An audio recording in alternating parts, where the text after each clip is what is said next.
This is not for you, Mom and Dad. Get out my room and get out my life!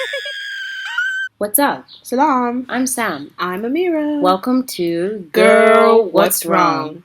Girl, What's Wrong is all-inclusive and not specific to any gender or non-gendered individual. Warning. Warning. Topics discussed include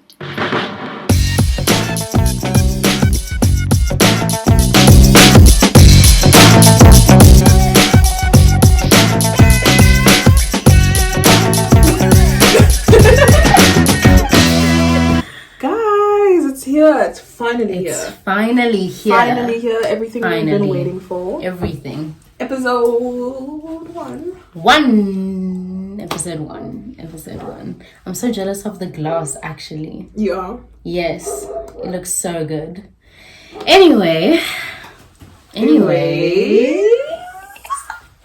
So I'm Amira. And I'm Sam. And welcome to...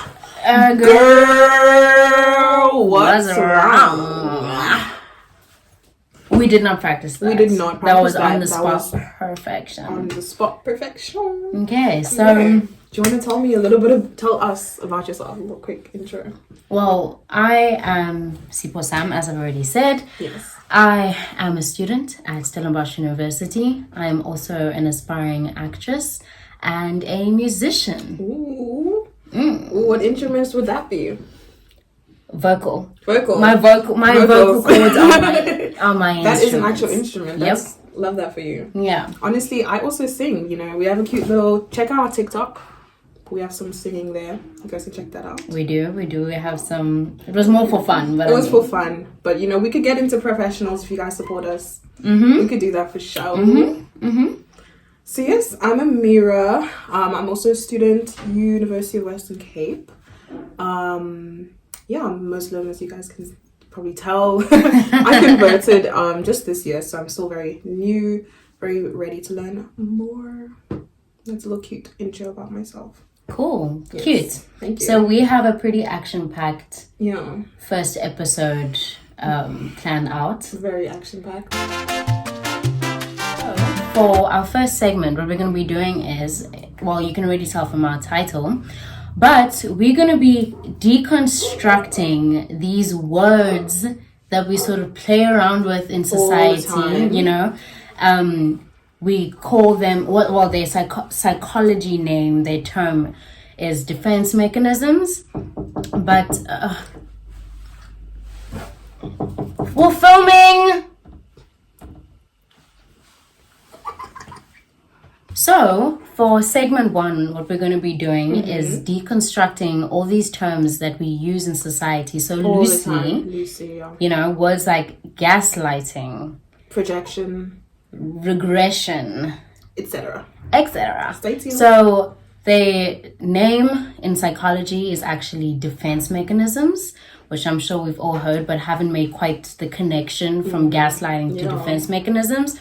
So we've done a little bit of research and we've come up with some simple definitions, and then we're going to go ahead and, you know, play a game later on.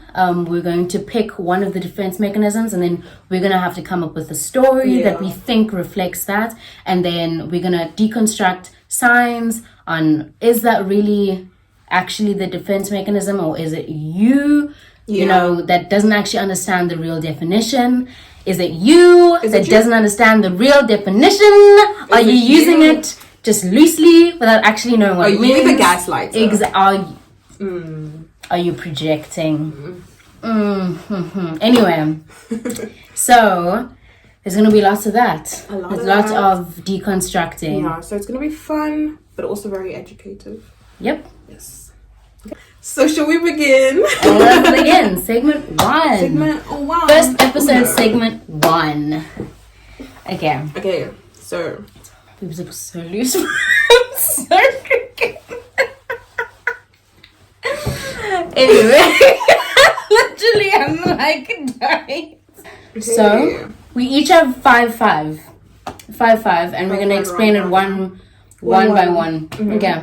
Cool. Do you want to start us off? I'm going to start us off. Cool. So the first word that we have is denial. Denial. I feel like that's a very, even like not in the context of mental health, people just use it a lot. Yes. Just, oh, you're in denial. You're in denial. You know what I mean? We've all been told and that. And like, what is denial? Like, I feel like if you were to ask someone, they'd be like, of course I know, but do you actually know? Do you? Do you actually know what denial is? And this is just from what I've got on the internet, and I'm putting into my own little cute words, you know? Not trying to plagiarize here. We don't plagiarize. It's pretty much trying to protect yourself. Okay. Trying to protect yourself by refusing to accept the truth about something that's happening in your life. Okay. So let's hear that again. Trying to protect yourself by refusing the truth about something that's going on in your life. Who can relate? Right? A little bit too close to home. A little bit too close to home. So a cute little example of denial would be like, you know, alcoholism, just addiction in general. There's a lot of, obviously you can tell an alcoholic, I guess, from like if they're like, you know, there's a lot of telltale signs of that. But there's a lot of alcoholics or just people that have addictions that like continue living life perfectly. Yeah. And they're living in denial. They're like, how can I be an alcoholic if I have such a good job? Yeah. So it's possible. It's possible. And that's like that's denial that people can still, I'm pretty sure a lot of you would argue with me right now being like, are you sure it's alcoholism or whatever? Because, you know, I would have argued with someone who said that to me before I did this research. And I think you guys should stay woke. Okay, cool. So that's denial. We all can relate to that one big time. Too much. I feel like everyone has been in denial at some point in their lives. 100% has to. Anyway, okay, that's a pretty big one. Okay, so my first one, which is also a big one, is projection. Okay. And what projection basically is you protecting yourself by it's unconscious, you protecting yourself by taking your feelings and placing it onto other people to protect yourself. So people who feel inferior and have a low self-esteem can fall into the habit of projecting their feelings of not being good enough onto others. And in fact, racism and homophobia are examples of this type of projection where you feel inferior and have a low self-esteem and you put it onto someone else.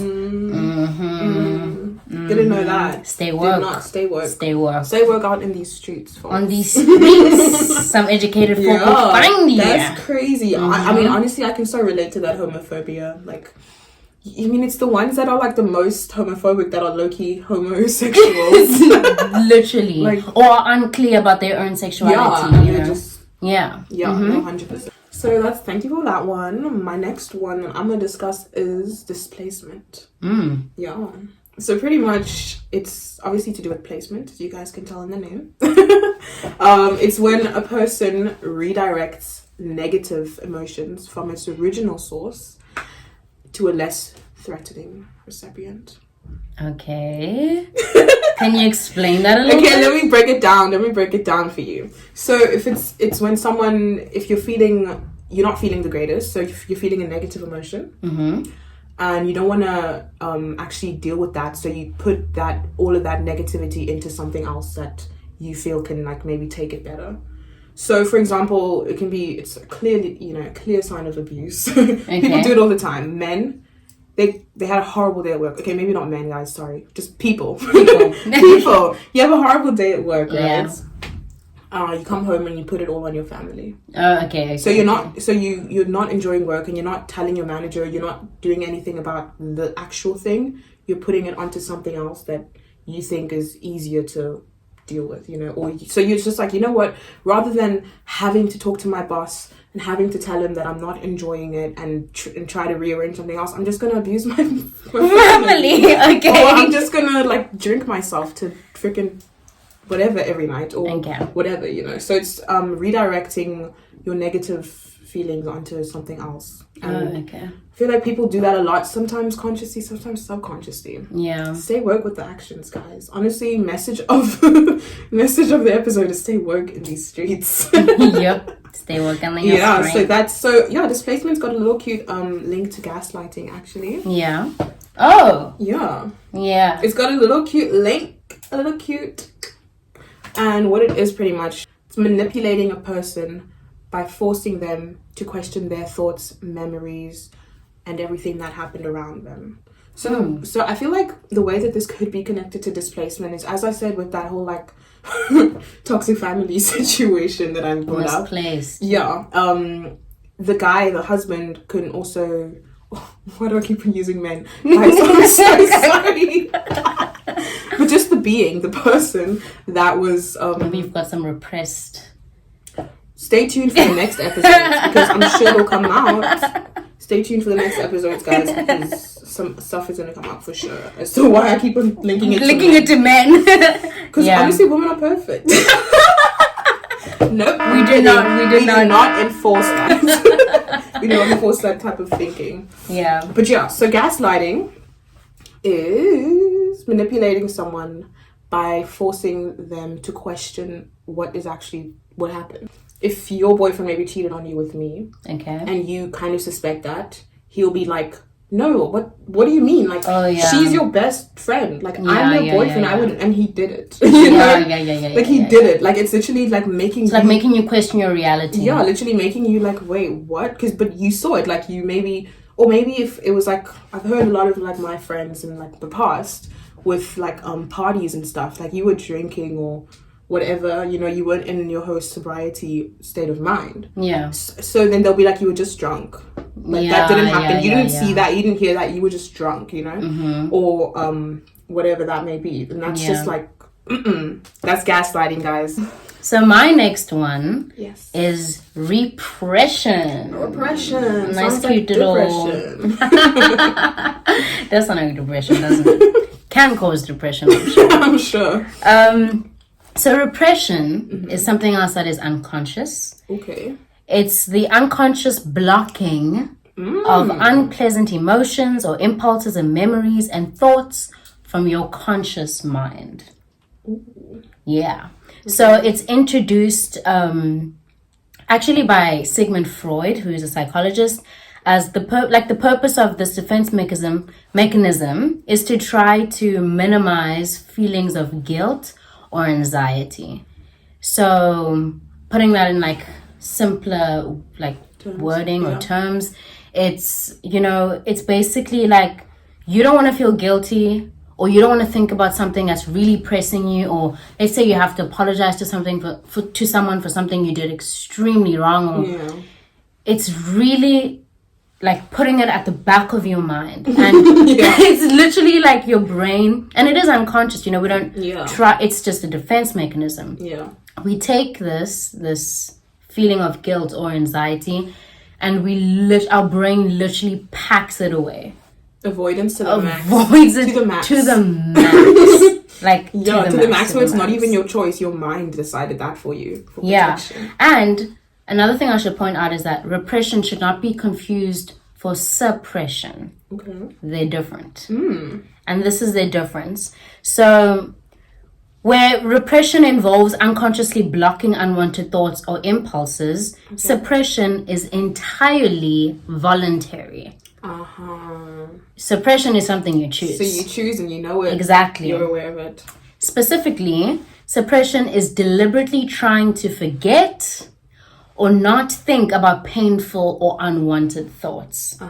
So you can choose to pack, feelings that are rightfully supposed to be there. They tell you that you've done something wrong, or they tell you that something is wrong in your reality, in your immediate reality, and you choose to forget it.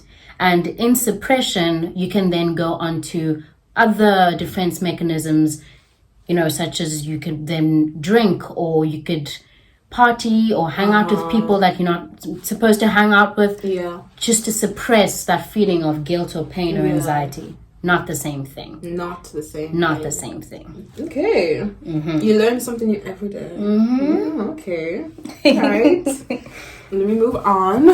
My next little cute defense mechanism is Sublimination. Ooh, big word. Big word. Word that I had not heard before this. Did not know of this word. Yeah. So what it is exactly is if you channel all of your negativity into something positive. Okay. Sounds good to me. Is that bad? Right? It sounds a bit good. Where's the catch? Exactly. No, literally, it doesn't seem like there's one to me, honestly. Sublimination is literally if you actually, I think it's a healthy one. Yeah. Have we spotted a healthy one here? Ooh. Ladies and gentlemen. So you're telling me you can healthily deal with your stuff? What? Whoa. What? Whoa. Is that possible? You are lying to me. You can literally healthily cope with your I've literally trauma. never been told this my entire life. This is the first time I'm hearing of this.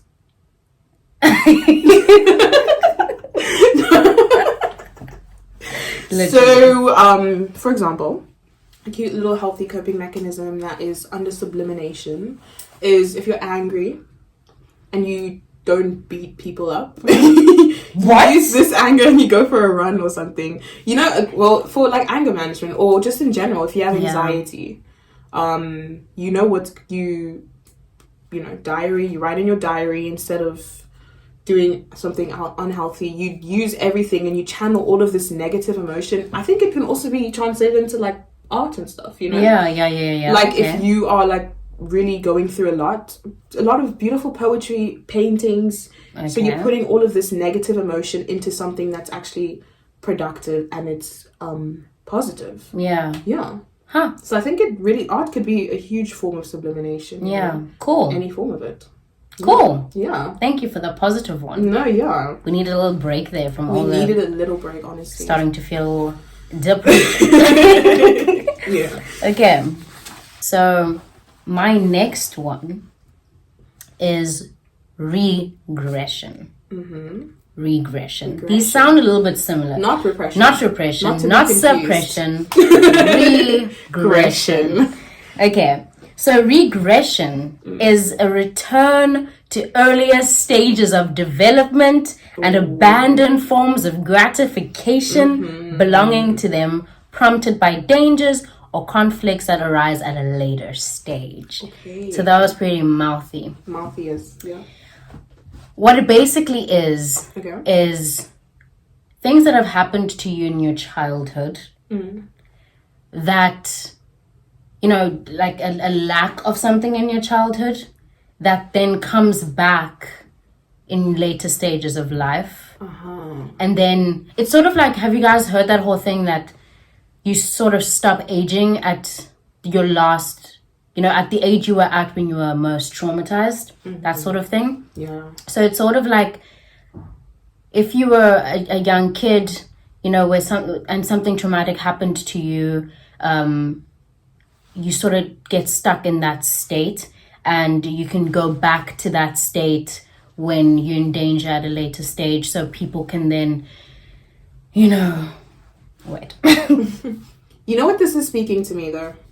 Is it? It's giving me daddy and mommy issues, right? Ooh. Daddy and mommy issues is speaking in this regression. Okay, that's wait. I'm getting from Let me read this example and then we can hop onto that. Mm-hmm. So, a young wife, for example, might retreat to the security of her parents' home after her first quarrel with her husband. And I think that this example, although slightly different, because I'm sure you meant more like in your sexuality and in your relationships, you start to get more attracted to older men or father figures. It's in that same, you know, because the fact that, you know, a wife would want to go back home, maybe that's, you know, the last thing that she remembers as a kid. That she got gratification from that. So it doesn't have to be, you know, always negative, like having sugar daddies and all that other stuff, but that certainly is. It does. Yeah, so if you know, find that you seem to be more sexually attracted to older men, and, you know, they seem to reflect your father, or guys, they seem to reflect your mother, they're manipulative and vindictive. you could be showing a little bit of regression, you know? You may be going back to what gave you this gratification or lack thereof at, you know, your earliest stages of development. So be wary of that. Be wary. And it's okay to fall for whoever you want to fall for. There's no judgment here. But just make sure that you're doing it for the right reasons and not because you're trying to fill up a hole that your mom or your dad left at an earlier stage. That sentence hit probably a lot of you guys. It's okay. It's hitting us. It's hitting us. It's hitting us right now. Yeah, I'm about to cry for this one. But yeah, thank you for that. Regression. Okay. You learned something new. Yeah. The next thing that I have for you guys today is reaction formation. Ooh, okay. Sounds like something scientific. Yeah, it does, right? Yeah. So what reaction formation exactly is, it's when a person unconsciously replaces an unwanted or anxiety provoking impulse with the opposite, often expressed in an exaggeration or showy way. The first thing that comes to mind is like when I was like in school. I feel like everyone had this person in school where when you were younger, the person was a lot. They were like the class clown, the most loud and everything, but also the most sad. You know what I mean? Yeah. So I feel like it's when you are actually really sad, but you show people the opposite, but to a psychotic extreme. Like, you're so like clowns, for example, or you know what I mean? Like, I guess people always say clowns are the most saddest, and I think that's where it stems from, is the reaction formation. You know? When an example is like a boy or a person who bullies someone that they like subconsciously. Ooh. But they're attracted to them, you know. Who actually relates with that specific thing? Because I really relate. I find that whenever I like a guy and really, really like a guy, I am so mean. I am so incredibly mean. In the beginning. And I guess it is a reaction formation, you know. And like I'm aggressively mean. I guess, I'm trying to avoid the fact that I've fallen for them. Yeah. And it might be like a test to them as well. Like, are you really in it or not? Yeah. Like, are you really gonna bear? Because like, if they actually like still pass through it, they're still with you even through that, then it's like, okay, fair enough, you're gonna stick with me. Yeah. It could be something to do with that. Maybe. Possibly. For some. Yeah, because I find that I'm more mean like behind their backs. Like when I'm talking to my friends about them, I'll be like, I don't care that much about them. Like, they're so annoying. Why are they talking to me? When I'm so into them, it's denial. Ooh. That circles back to denial. All of these are linked. All of these are linked. Yeah, for sure. Definitely linked. Okay, cool. Didn't know I would be really relating to like almost every single one. My next one is rationalization. So this one sounds a little smarty party, but it is not that smart all the time. Although it's good to rationalize things and think things through. Sometimes it can be used in a way to avoid your feelings. So rationalization is the substitution of a safe and reasonable explanation for the true but threatening cause of behavior.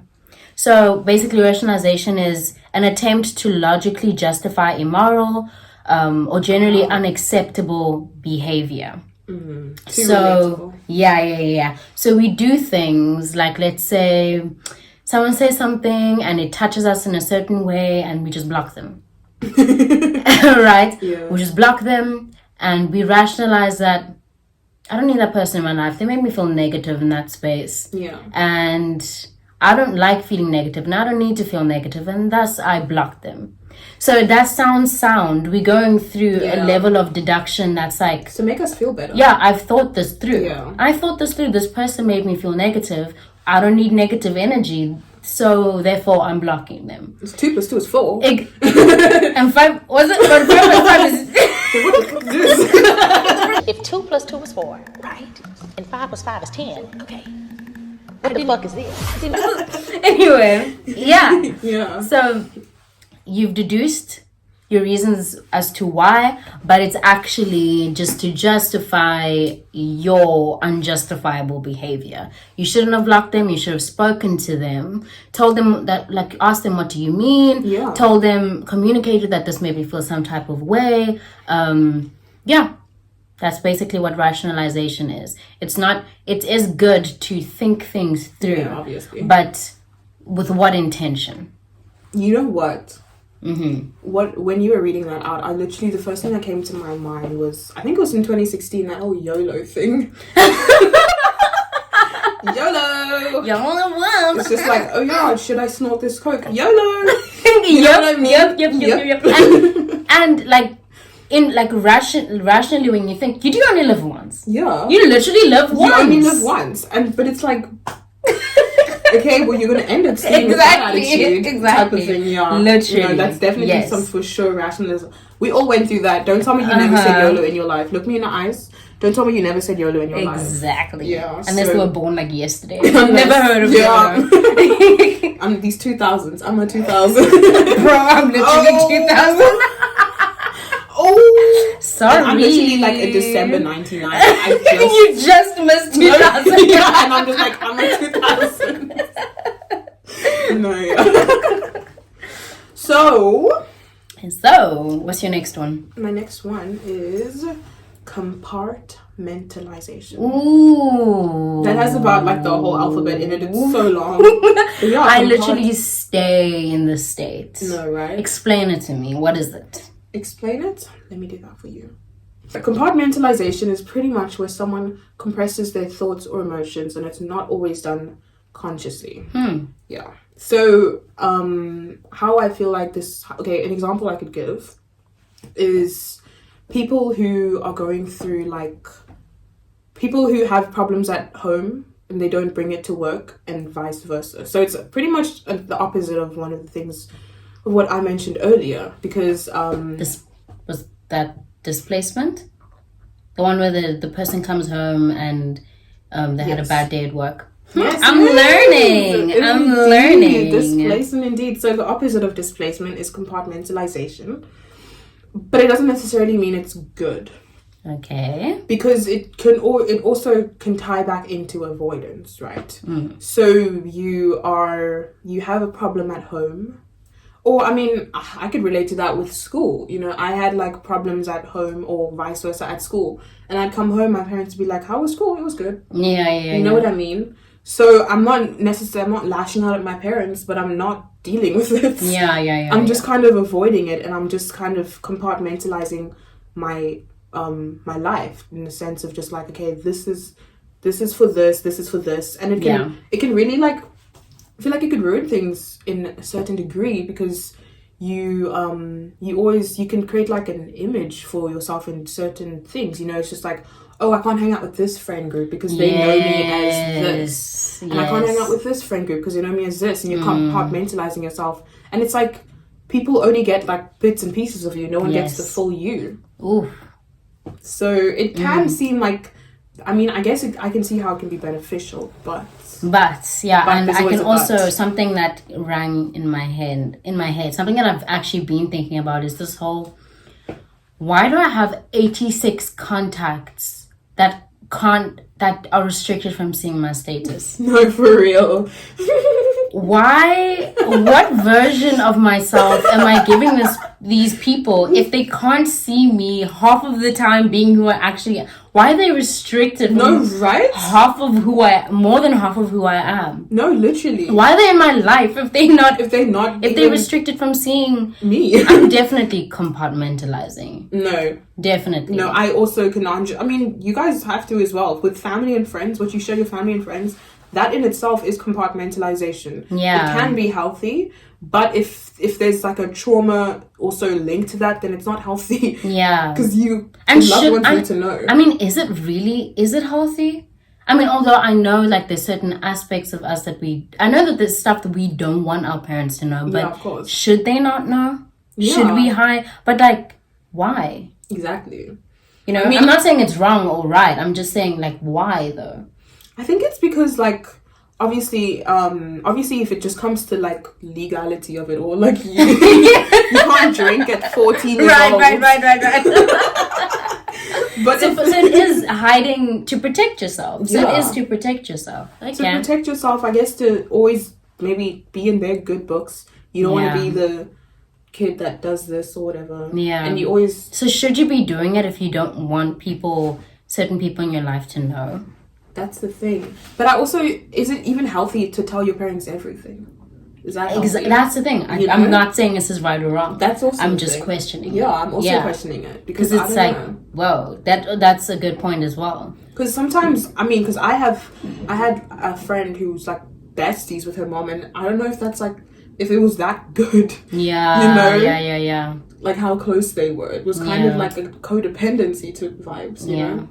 So compartmentalization, good or bad? Tell us down below. Comment down below. Anyway. You gonna finish us off? I'm gonna finish you off with another strong one. Yes. Called intellectualization. So this one also sounds very smarty-party, but it is not always. Sounds very fancy, but it can also be very dangerous. So in psychology, intellectualization is a defense mechanism by which reasoning is used, again, reasoning, to block confrontation with an unconscious conflict and is associated, basically, let me avoid all these fancy words. It's using thinking to avoid feeling. So rationalization, you've done something wrong, and you just deduce that you convince yourself that you've done it right. Intellectualization is completely avoiding feeling by thinking. So rationalization, it's you're not running away from feeling. Like you still feel, you tell yourself, I am angry that this person blocked me. Yeah. You are feeling, but you're justifying your feelings. Yeah. Here you're avoiding your feelings altogether. So it involves removing oneself emotionally from a stressful event. And so I don't know if you guys have ever been in, have ever spoken to someone where, I sometimes try to be like this, but I'm a very emotional person.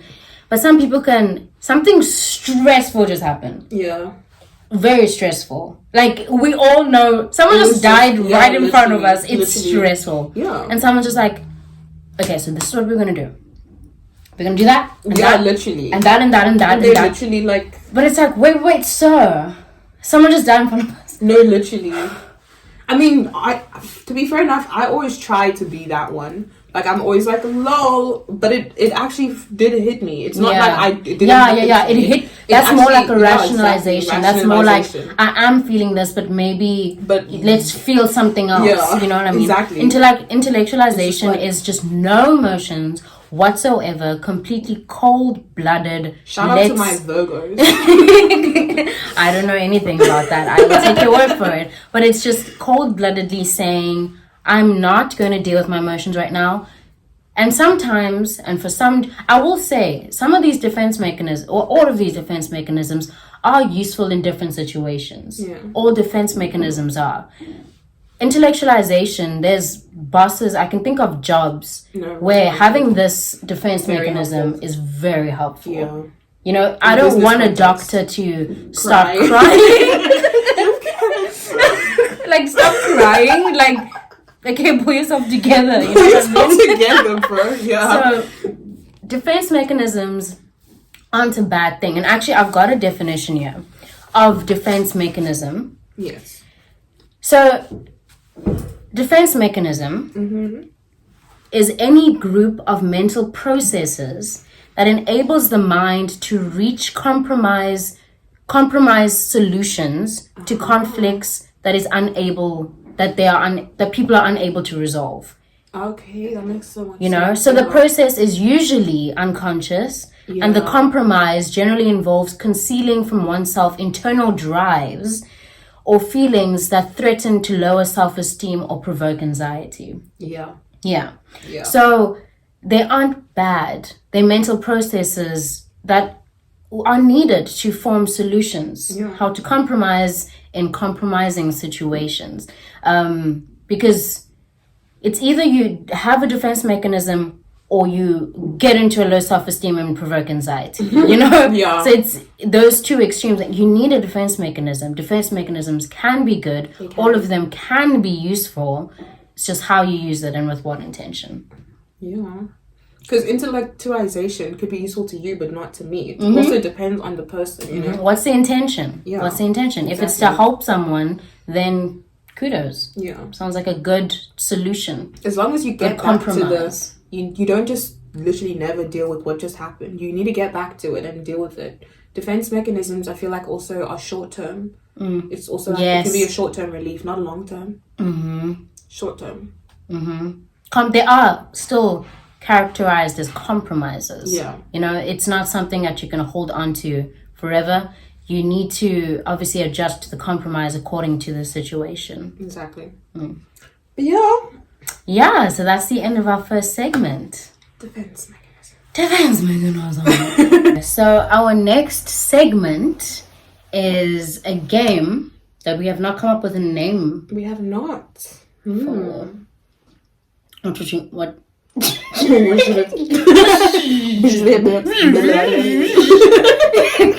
So, wasn't that a TikTok that you posted, like people that make that person that the person. Wait, explain it. I'm gonna put the TikTok over here. So the TikTok that we're talking about is when people are like recording videos or on a live stream, and then they like make it like quirky and stuff. They're like, "Oh, I'm falling over my words. I'm so quirky and cool." And, you know what I mean? Or like those girls that are like, "I'm so crazy," and they're just like pushing things off or whatever. It's like, "Oh, I can't control myself." You know what I mean? Like, get yourself together. That's so funny because I actually think, I'm not that, I do go brr, brr, sorry, Yeah. but I don't go like brr,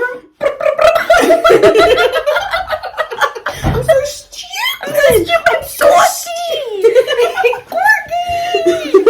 I'm not that, but anyway, that reminded me of that.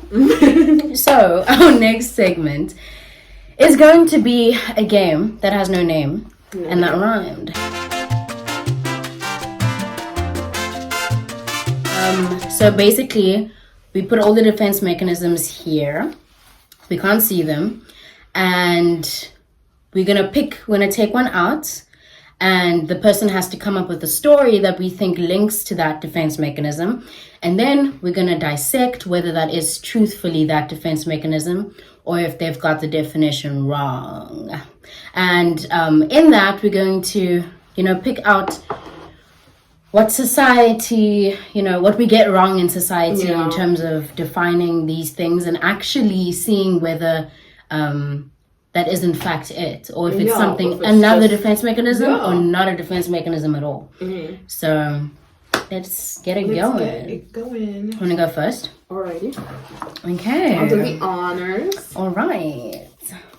This is pretty fun. I haven't played a game in like years. Let's see. Intellectualization. Cool. Okay, you just spoke about this. I just spoke. I'm so actually interested to see how much you listen to me. How much do you care for me as a person? Okay, let's not use this as a scale. Okay. Okay, intellectualization. So, not to be confused with rationalization. Yes. You can have a minute to think about it. Okay. 12 seconds later. Okay, so a story that I can think of about intellectualization. I didn't want to go there this first episode, but let's just go. Okay, now I'm interested.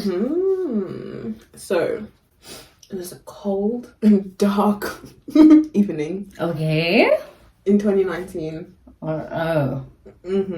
You know about my 2019. 2019 was not my year, guys. It was not my year. Yeah. But pretty much, I was essayed.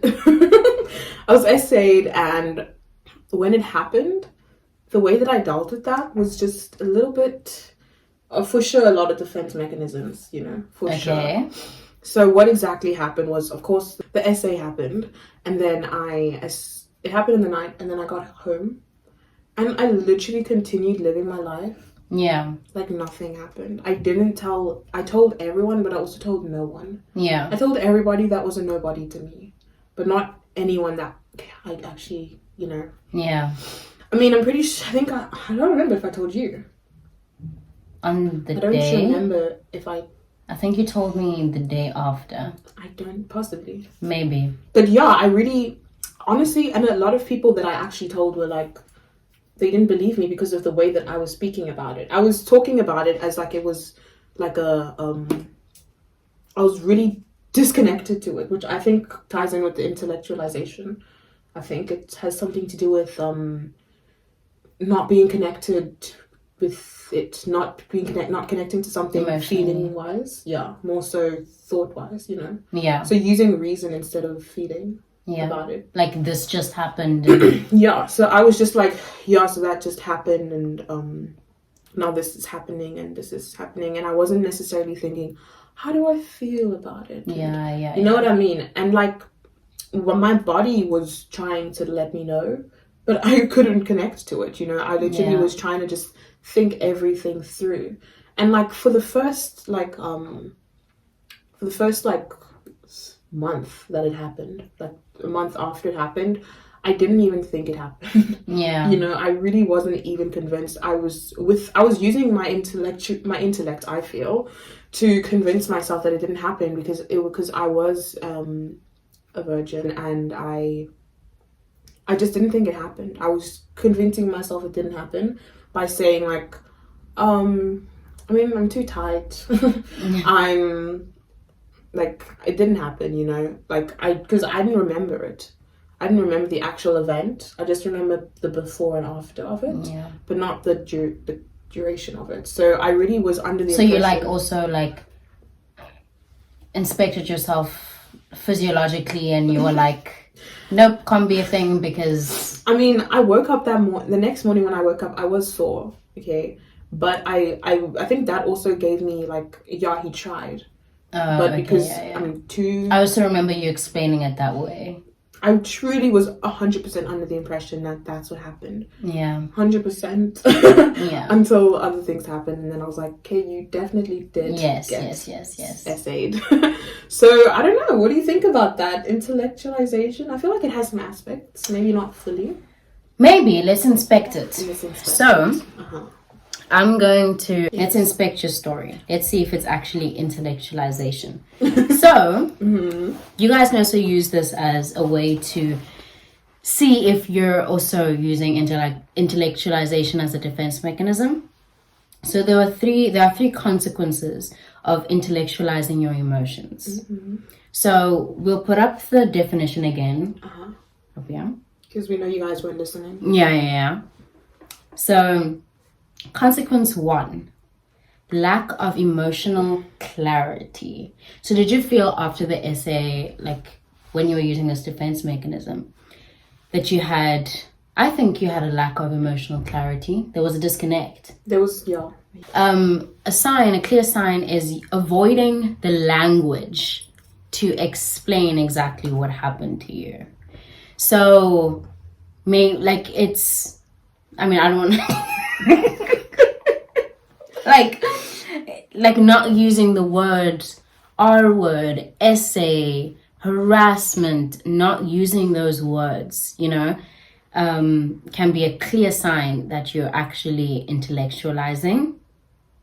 And obviously a consequence is that it's not effective communication. Therefore, you can't manage it effectively because you don't know what you're dealing with. There's not a clear sign about your emotions. And I think that's something that's very evident in that little story story time. I definitely was not aware of it. Only like years after. Yeah, and using different language to describe it. And language can also be in the tone that you use in communicating can be a clear sign as well. Because I was like laughing about it to people, and that's why no one took me seriously. They're like, and I seem to you have to bleep that. I'm good. So you can't I guess you can't. Don't know what I was about to say there. Anyway, moving on. So that's the one check. Check. Consequence 2, poor self-awareness. Another clear sign is that by avoiding talking specifically about how we feel, we avoid thinking about how we feel, and we do long enough not know actually what we feel at all. Yeah. So by avoiding to speak about it and speak about it, like give it its actual, what it actually needs, you know, giving it the tone it needs, the language it needs, the seriousness it needs. Yeah. You're avoiding talking about it. No, completely. And there's no self-awareness. You can't have self-awareness in that, you know. Yeah. So it's the habit of intellectualizing your emotions leads to a kind of a cartoony impression. That's so true. I'm literally being attacked. You know? Like right here. Yikes. But I mean, kudos for getting it correct. You know, honestly, that's a right. It was a good example in your own life. And so yeah, cartoony, kind of R-worded, kind of like, I was R-worded. And exactly, like, kind of trendy. No, literally. And then I would get upset when people didn't take me seriously. Pretty cartoony to me. Pretty cartoony.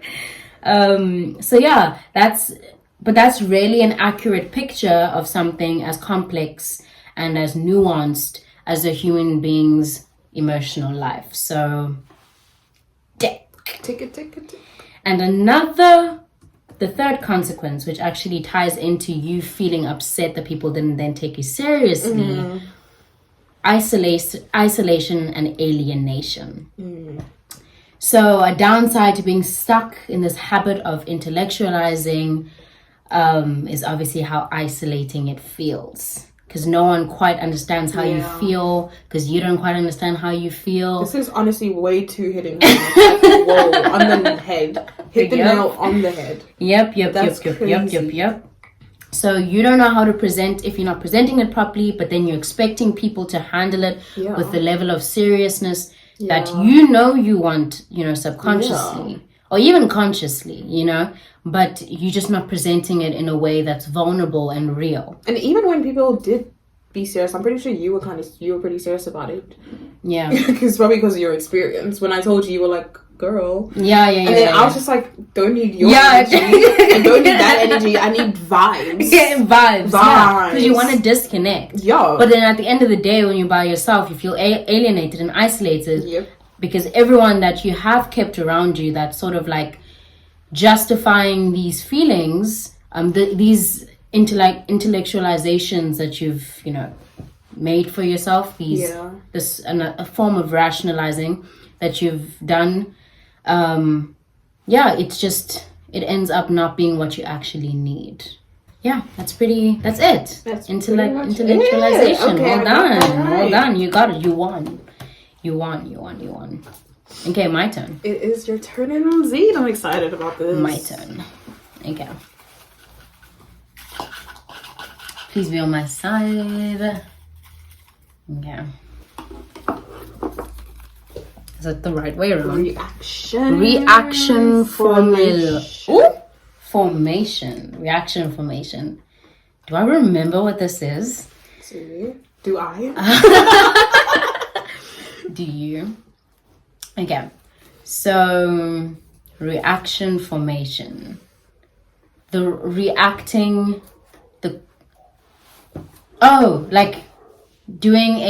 Having an exaggerated reaction to having the opposite reaction to what's actually happening, but that's like exaggerated.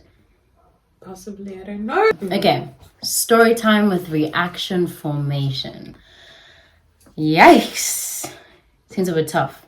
Okay, I think right. A story time with this would be, let's say every single time I remember, and I still sometimes get this urge or impulse. Yes. Whenever I have an extremely embarrassing or cringy thought that pops up in my head, I have to have some sort of verbal, like impulsive, it's almost like a tick. Yeah. I don't know how to quite describe it, but it's very violent and aggressive and not healthy or needed. It's very exaggerated. So like if I have this, like, okay, let me think of a story.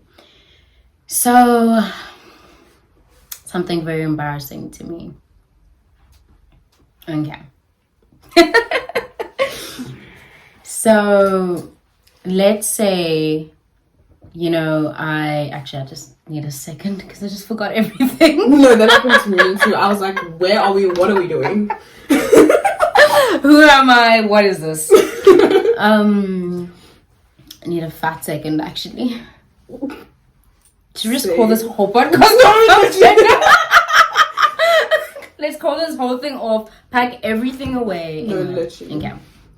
So, okay. Something embarrassing that I've done.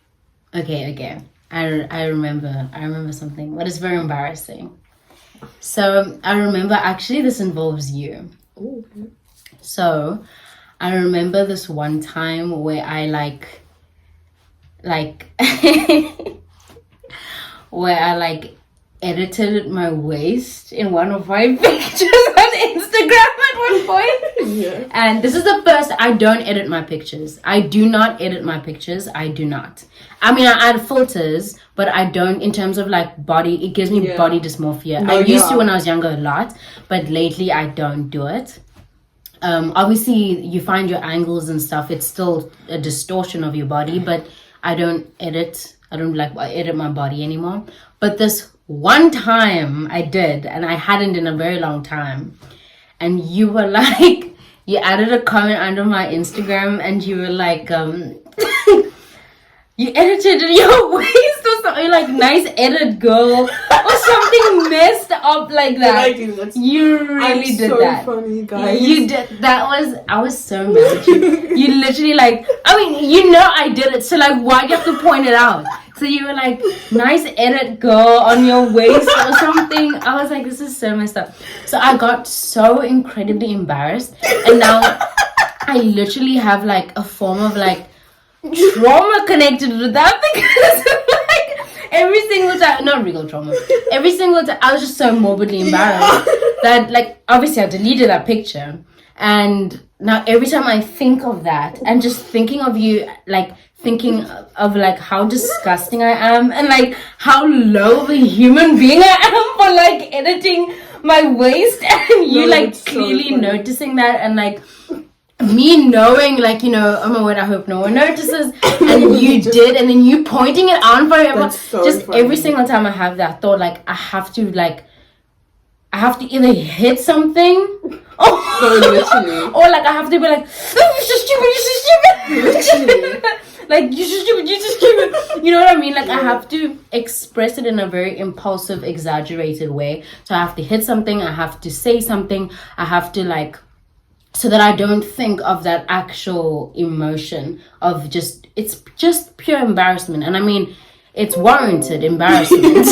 But like, instead of just dealing with that was pretty funny, you know, that was pretty embarrassing, it's just like,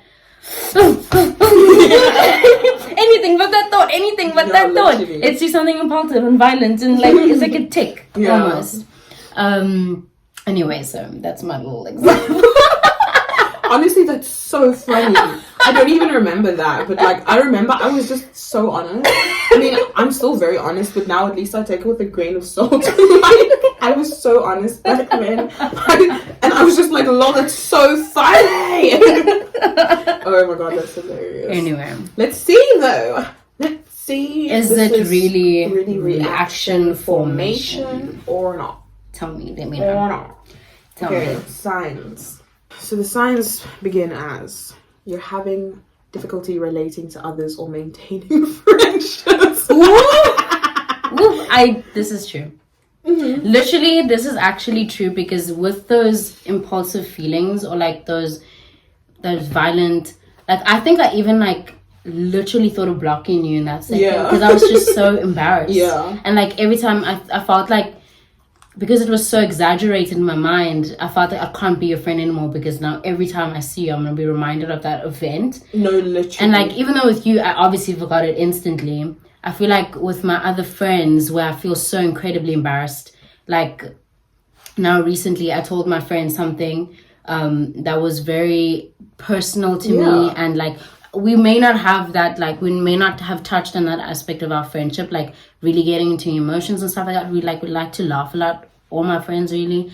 But I open up about this really important thing that has been happening to me, and she just didn't respond really the way that I wanted her to, and it was just disconnected, and I felt so incredibly embarrassed that I just blocked her. Yeah.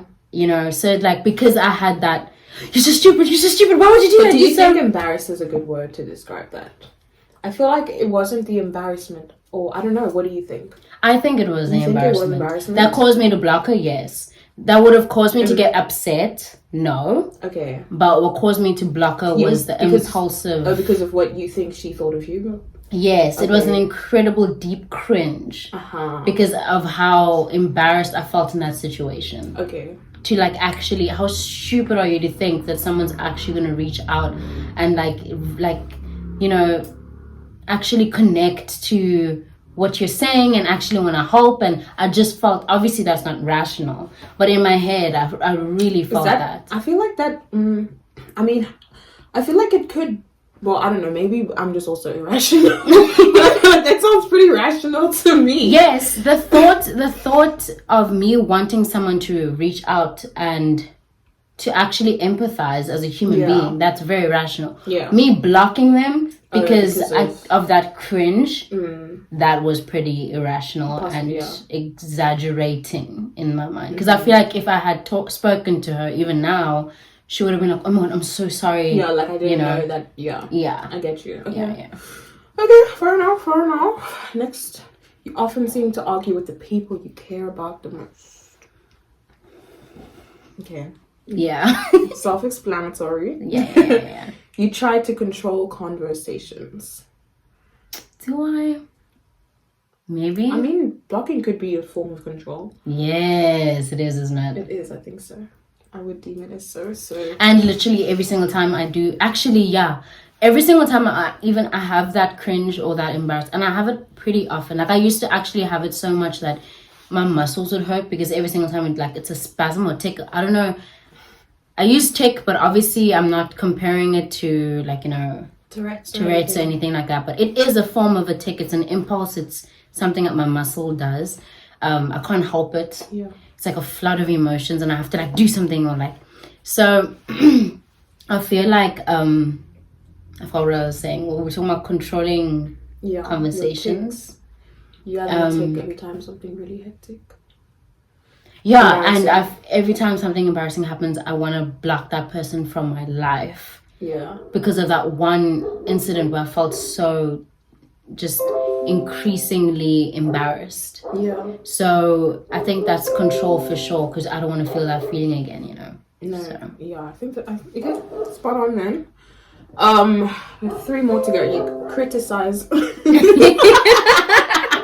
Sorry, my laptop's acting up.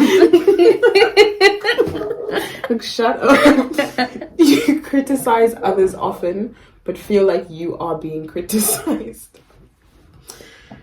Yes.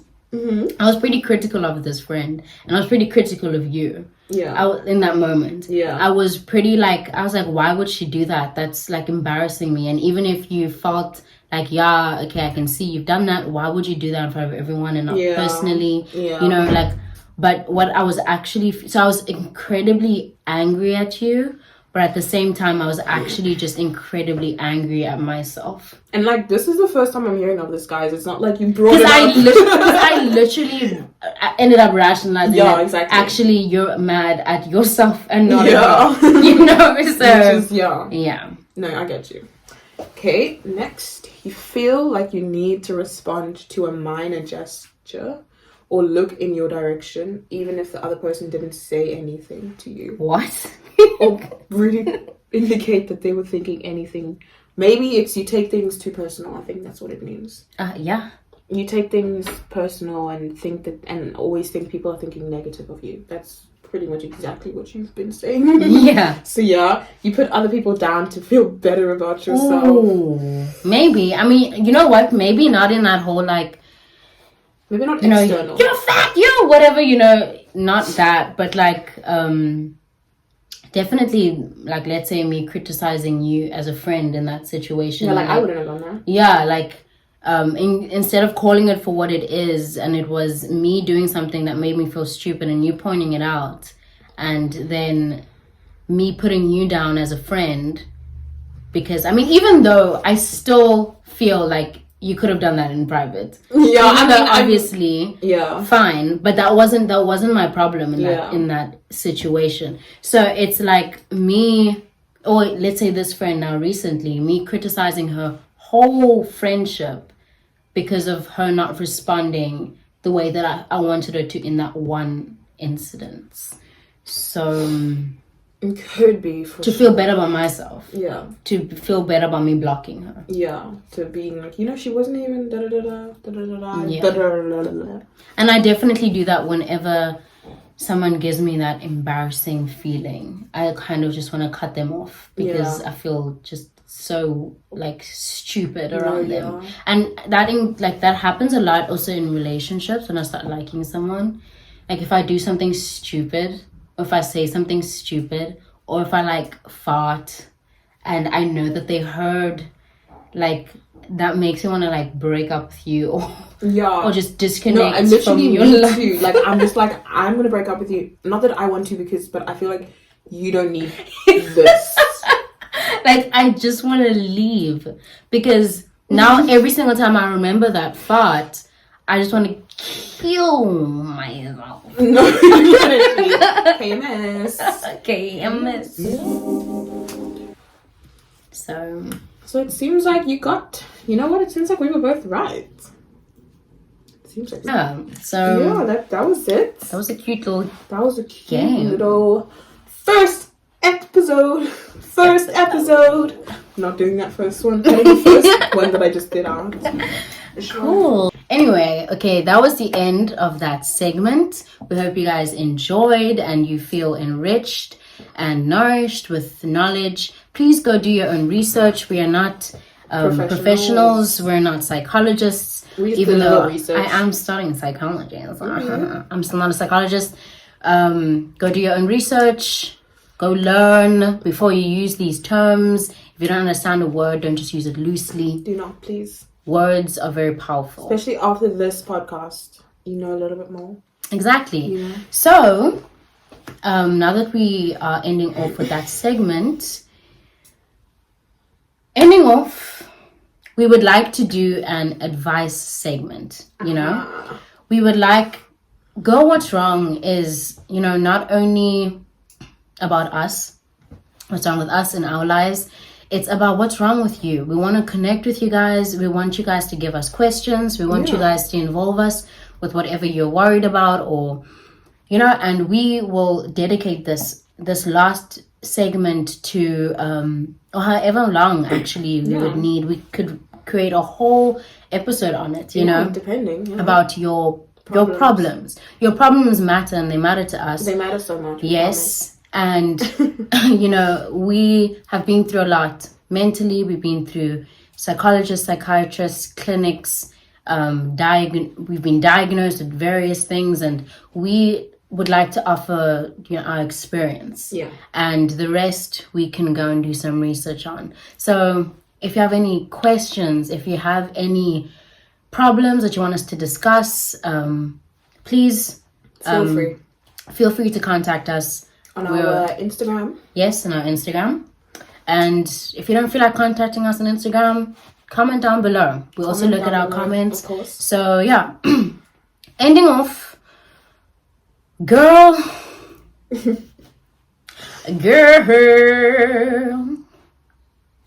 What's wrong? What is wrong with me? What's wrong with you? I feel like, honestly, an ongoing thing that I've been saying is that I've been feeling depressed lately. But it's kind of just getting a little bit worse. every day. Oh. But it's not, it's all bearable, I feel. Okay. You know, it's manageable. It's nothing that I haven't faced before, you know. Okay. It's bearable, but yeah, I haven't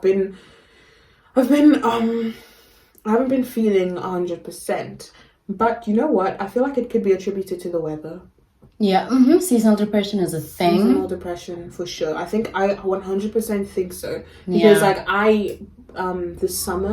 this recent summer that we had in December earlier, I was outside, like, every day. I watched the sunrise, the sunset, and I was just always outside. And, like, also, I just love nature, I guess. Yeah. I love nature, and I just love it. And like, I've tried to sit outside. It's just so cold that I can't, and I think that's kind of depressing me. And also, I guess just the lockdown, just being cooped up indoors, and just the length of this lockdown. It's been going on. It's like been over a year now, like nearly even a year and a half. I'm pretty sure.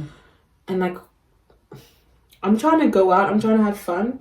Like, I think I'm in like an extrovert somewhat, and like my extroversion is suffering. It's suffering. It's depleted right now because of this freaking lockdown. Can you guys wear masks, get vaccinated, please, so we can go outdoors? Get vaccinated, okay? Please. Thank you, girl. What's wrong? What's wrong with me? What is wrong with me right now? What is wrong? You know, I don't know. I can't quite put my finger on it. Yes. But something doesn't quite feel right. I don't know if you guys have ever experienced that. Like, I feel like everything is sort of kind of falling apart. Yeah. I also feel like it's meant to. Yeah.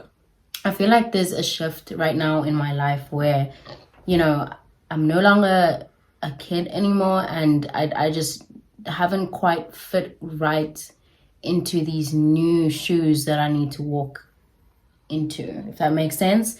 You know, this adult life, I don't quite know where exactly is my space. And although I've identified who I am and, you know, what I stand for, I just feel like sometimes I fall short of that, and I don't quite know how to not. So I struggle a lot with the small things, you know, like the routine things, and creating schedules and sticking to them, and just becoming a well-rounded person. I'm struggling a lot with that, and I'm not quite sure if that's, you know, affiliated with my depression. I'm not quite sure if maybe my depression is somehow seeping back in. You know, well, it never left, but, you know, just becoming more prevalent and more you know, I can't quite ignore it. I don't know if it's that. I don't know if it's maybe that I'm just doing something right now that I'm not enjoying. Maybe I need to take a break from school and I need to perform. I need to concentrate on my performing, which I'm very passionate about, you know. And I even heard last week, I went to this workshop and I heard, you know, them say that you need to stop this whole thing of having a plan B. Because if you're always going to have a plan B, your plan is always, your future is always going to actually end up being that plan. If you're passionate about something, you need to stick to it, and there needs to be no other... Dive in head first. There needs to be no other... there needs to be no other... distraction. Let me just get this one word. I keep on like thinking about your words. I'm like, oh, that's smart. And there needs to be no other path. There needs to be no other path but that one. And it needs to be a clear cut, no, there's no other choice, you know?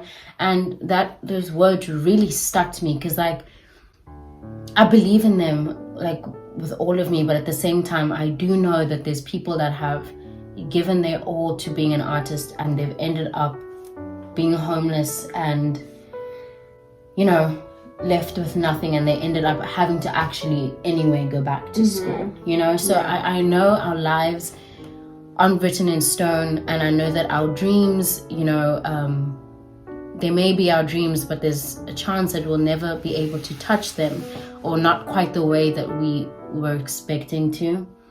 And, I'm having a lot of imposter syndrome right now. I'm not feeling like I belong at school. I'm doing well, but I'm disconnected from even that. Every single time I feel like the world is working with me in terms of like, I may not be there, but everything seems to be working in my favor. Like I didn't put my all in this assignment, but somehow I got an A. So it's like everything is working in my favor and I'm doing something I'm actually genuinely interested in, but I don't feel like I belong there. Yeah. So that's where I am right now, and that's sort of spilling onto everything else in my life. I feel like I don't belong in my friendships, in my relationships. That's what's wrong with me. A lot of imposter syndrome. Yeah. I feel like with that, I feel like a lot of you guys probably could relate somewhat and similarly, and maybe not just school, but in other aspects, like with work, if you're unhappy there. I can definitely relate to that as well. Even in relationships, like, this guy's perfect, why am I not in love with him, type of thing. And I think it's a huge part that people need to realize is timing is huge and pivotal to things. Like, I mean, think about it. Imagine you meet your soulmate when you're 2 years old. Like, you're 2 years old. Yeah. The timing is off. You might not even know you're not ready or whatever. But then you meet again when you're like, 25 or whatever. And it's like meant to be. Or you meet when you're 18 and you're going through whatever. Yeah. Doesn't mean that's not the right guy or girl. Yeah. And the land in between, like between that struggle, right, between you identifying that you've got a dream and you actually getting that and you actually living that dream, that struggle is so important in building your character and preparing you for that stage of your life. We need to be built and formed, and we just need to grow so much sometimes in order to actually fill those shoes that we're destined to fill. We hear all these celebrities that say that they were given this opportunity too young, and it messed with their heads for the rest of their lives. They could never regain that confidence in themselves, and they forever now feel like the imposter because they were never ready or groomed in a way that would prepare them for the largeness of being an influential person. Yeah. So your dream doesn't have to be big, doesn't have to be, being at the center of attention or celebrity or whatever. It can be small, but it still can feel like it's just so far away. And, even as small as moving out, we talk a lot about how much we want fantasize so much, but how much we wish we could just get a batch of money and move out to whatever country we want to live in and just start our lives. We really want to start our lives, but there's so much holding us back.